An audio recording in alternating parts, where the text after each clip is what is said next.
Welcome to our channel. Today we how to transfer data from Redis to BigQuery via Kafka, beginner guide step by step clearly. To transfer data from Redis to BigQuery via Kafka, begin by ensuring you have the necessary tools installed. Install Apache Kafka on your machine if you haven't done so already. Download Redis and ensure it is running on your system. Set up Google Cloud SDK to interact with BigQuery. Create a new topic in Kafka to which Redis will publish data. Configure your Kafka producer settings for optimal performance. Write a producer script in Python or Java to fetch data from Redis.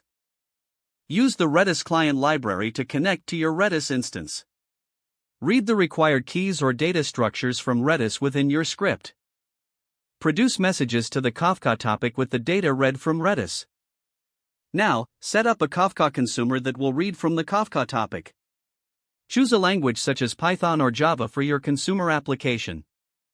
Configure the consumer to connect to the same Kafka topic.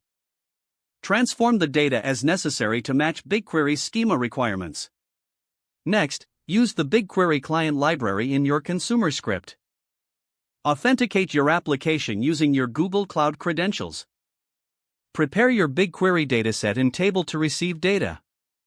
Load data into BigQuery from your Kafka consumer using the insertion methods available. Verify that the data has been successfully imported into BigQuery. Finally, clean up any temporary data or resources that you no longer need. With these steps completed, you have successfully transferred data from Redis to BigQuery via Kafka. If the page does not load, refresh the browser or try again in a private or incognito window.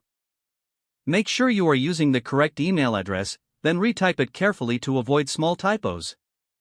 If your password is not accepted, use the reset option and create a new strong password you can remember. Check your spam folder for verification or security emails, then complete any requested confirmation steps. Enable two-factor authentication if available to improve account security and reduce unauthorized access risk. After signing in, review your profile details so your contact information and settings are accurate and current.